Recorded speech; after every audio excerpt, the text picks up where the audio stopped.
Pemirsa jelang Purnama Kedasa, harga nyuh daksina atau kelapa butir yang biasa digunakan dalam upacara keagamaan Hindu di Bali mengalami peningkatan. Di beberapa pasar tradisional, kini harga satu butir nyuh daksina telah menembus angka Rp20.000.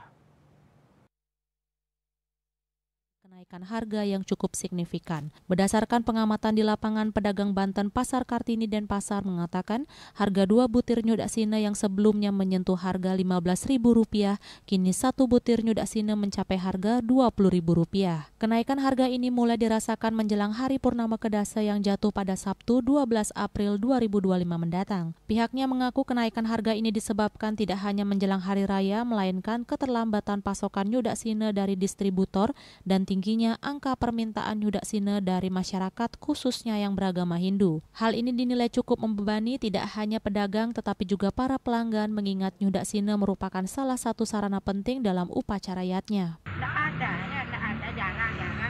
Biasanya kan banyak adanya. Sekarang jarang-jarang adanya orang semua dipakai. Terus meningkat harganya jadinya. Kalau sekarang harganya berapa, Bu? Harganya Rp20.000.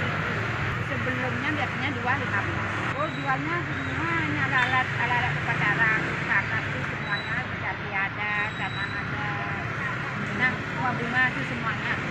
Para pedagang mengaku tidak bisa berbuat banyak karena harga dari pengepul atau petani juga mengalami kenaikan. Diharapkan pihak terkait dapat melakukan pemantauan harga dan koordinasi dengan petani serta distributor guna menjaga stabilitas harga kebutuhan upacara, terutama menjelang Hari Raya Besar Keagamaan, sehingga pasokan nyudaksina tersedia dalam jumlah cukup untuk mencegah terjadinya lonjakan harga. Bunga Widrayani, Bali TV.